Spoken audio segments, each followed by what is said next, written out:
जब दुनिया के देशों ने आत्मनिर्भरता को केवल एक विकल्प समझा, तब भारत और फ्रांस ने इसे अपनी रणनीतिक पहचान बना लिया। साल 2025 भारत और फ्रांस, दो मजबूत लोकतंत्र, दो अलग अलग महाद्वीपों पर स्थित देश, दो देश जो एक दूसरे से हजारों किलोमीटर दूर हैं, लेकिन जिनकी डिफेंस पॉलिसी आज एक जैसी डायरेक्शन में जा रही है। डिफेंस में आत्मनिर्भरता के डायरेक्शन में भारत अपने मेक इन इंडिया के अभियान के तहत दुनिया के सामने एक ग्लोबल डिफेंस मैन्युफैक्चरिंग हब के रूप में एक नई पहचान को बना रहा है। वहीं फ्रांस नाटो जैसी गठबंधनों पर अपनी निर्भरता को कम कर अब अपनी खुद की सुरक्षा तकनीकों पर ध्यान दे रहा है। कुछ समय पहले तक फ्रांस की नज़र भारत में विकसित किए गए अत्याधुनिक Pinaka multiple barrel rocket launcher system पर थी, क्योंकि तकनीकी क्षमता और लागत के हर पैमाने पर पिनाका एक बेहतरीन विकल्प था। लेकिन अब सब बदल चुका है, क्योंकि फ्रांस ने अब पिनाका को खरीदने से इनकार कर दिया है। आखिर क्यों ऐसा हुआ, जानेंगे सब इस वीडियो में। जय हिंद दोस्तों, मैं हूं हीरा परिहार और आप देख रहे हैं देशभक्त डायलॉग चैनल पर। अगर आप नए हैं तो चैनल को जरूर सब्सक्राइब करें, वीडियो को लाइक व शेयर करना ना भूलें। दोस्तों, 21वीं सदी में युद्ध सिर्फ हथियारों से नहीं लड़े जाते, बल्कि आत्मनिर्भरता और रणनीतिक सोच से जीते जाते हैं।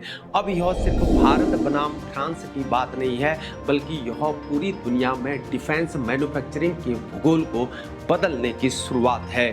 पिनाका भारत का स्वदेशी रूप से विकसित मल्टीपल लॉन्च रॉकेट सिस्टम है, जो एक ऐसी प्रणाली जिसने 1999 के कारगिल युद्ध में दुश्मन को थर्रा कर रख दिया था। 70 किलोमीटर तक की मारक क्षमता, हर मौसम में ऑपरेशन की इसके पास अच्छी कैपेबिलिटी व योग्यता और मॉड्यूलर डिजाइन पर आधारित यह सिर्फ एक रॉकेट सिस्टम नहीं, बल्कि भारत की इंजीनियरिंग और आत्मनिर्भरता का प्रतीक है। जहां फ्रांस की नजर भी इस सिस्टम पर पड़ी थी और बातचीत भी हुई, वह दिलचस्पी भी दिखाई गई।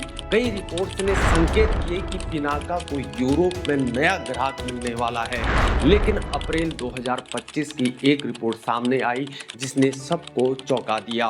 फ्रांस ने पिनाका खरीदने से इनकार कर दिया। इसके बजाय फ्रांस अब अमेरिकी हिमरस की तरह एक domestic multiple launch rocket system develop करने में जुट चुका है, और वो भी अगले साल तक टेस्टिंग के लिए तैयार होने वाला है, ऐसा प्रिंट मीडिया में बताया जा रहा है।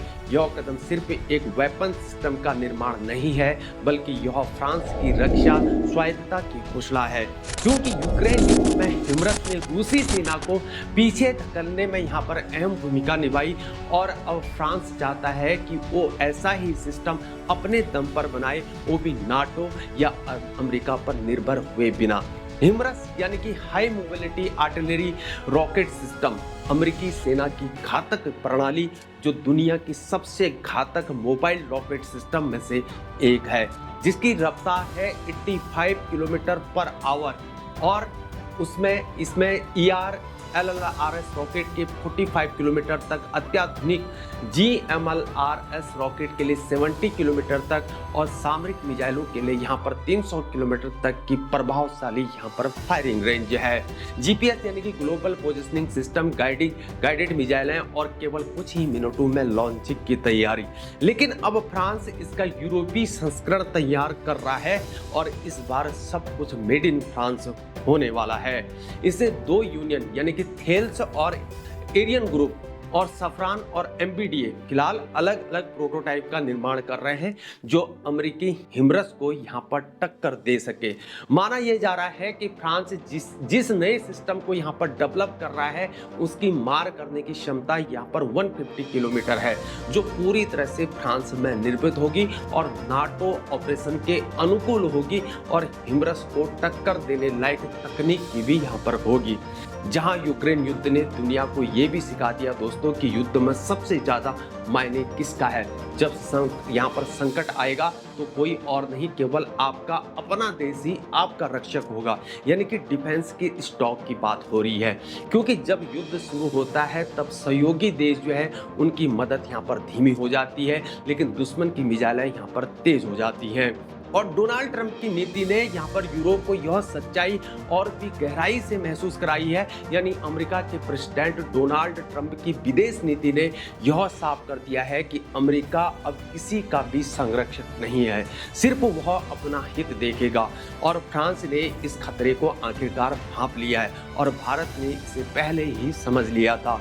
इसलिए फ्रांस पुराने अमालारस सिस्टम लॉन्च रॉकेट्स यूनिटियर अलारियो को बदलने के लिए नए रॉकेट सिस्टम की तलाश कर रहा है, जो एक पूरी तरह से स्वदेशी समाधान की ओर बढ़ चला है। लेकिन इसे पूरे घटनाक्रम में जो सबसे बड़ा झटका लगा है मेरे दोस्तों, वो भारत के लिए है। यह सिर्फ एक डील कैंसिल नहीं थी, बल्कि यह भारत के लिए एक रणनीतिक झटका है। भारत के लिए यह डील सिर्फ आर्थिक फायदा नहीं थी, बल्कि ये उसकी तकनीकी क्षमता को दुनिया में स्थापित करने का एक मौका था। पिनाका का फ्रांस द्वारा न खरीदा जाना एक डिप्लोमेटिक और डिफेंस एक्सपोर्ट में एक बड़ा झटका है। यह केवल एक सौदा नहीं था, बल्कि यह आत्मनिर्भरता की दौड़ में एक मोड़ था, जहां पिनाका, जिसे DRDO defence research development organisation और भारतीय सेना ने मिलकर तैयार किया था, एक बड़ी अंतर्राष्ट्रीय डील से यहां पर चूक गया है। यह सौदा भारत के डिफेंस एक्सपोर्ट महत्वाकांक्षाओं को नई उड़ान दे सकता था। लेकिन क्या यह अंत है मेरे दोस्तों, या फिर एक नए अध्याय की शुरुआत है? भारत अब और भी मजबूती से अपने डिफेंस प्रोडक्शन को वैश्विक स्तर पर यानी कि ग्लोबल लेवल पर स्थापित करने की दिशा में आगे बढ़ता जा रहा है। चाहे तेजस फाइटर जेट की बात हो, या अर्जुन टैंक की बात हो, या अग्नि मिसाइल की बात हो, भारत ने हर बार साबित किया है कि वो न सिर्फ बना सकता है, बल्कि दुनिया को यहाँ पर बेच भी सकता है। DRDO अब पिनाका के उन्नत संस्करण पर यहाँ पर काम कर रहा है, जैसे कि यहाँ पर लॉन्ग रेंज की बात हो रही है, हाई एक्यूरेसी की बात हो रही है, और आर्टिफिशियल इंटेलिजेंस पर आधारित टारगेटिंग सिस्टम की बात हो रही है। लेकिन आज एक दरवाजा बंद हुआ दोस्तों, और शायद अगला ग्राहक यहाँ पर जापान, मिडिल ईस्ट या अफ्रीका से हो सकता है। भारत की कहानी बाकी है। भारत अब और तेज दौड़ेगा, और अगला पड़ाव शायद दुनिया की अगली बड़ी डिफेंस डील भी हो सकती है। पिनाका को लेकर फ्रांस ने अपना रास्ता चुन लिया है, और भारत अब अपने रास्ते पर और तेजी से यहाँ पर बढ़ेगा, क्योंकि हथियार किसी देश की ताकत नहीं होती दोस्तों, उन्हें बनाने की क्षमता असली शक्ति होती है। और भारत अब सिर्फ ताकतवर नहीं है, बल्कि यहाँ पर आत्मनिर्भर भी बन रहा है। क्या आपको लगता है कि पिनाका को और देशों तक पहुँचाने के लिए भारत को क्या कदम उठाने चाहिए? कमेंट बॉक्स में जरूर बताएं, और इस तरह की स्ट्रैटेजिक डायलॉग्स के लिए हमारे चैनल को जरूर सब्सक्राइब करें। आज के लिए इतना ही, बने रहिए हमारे साथ। जय हिंद, जय भारत, वंदे मातरम, भारत माता की जय।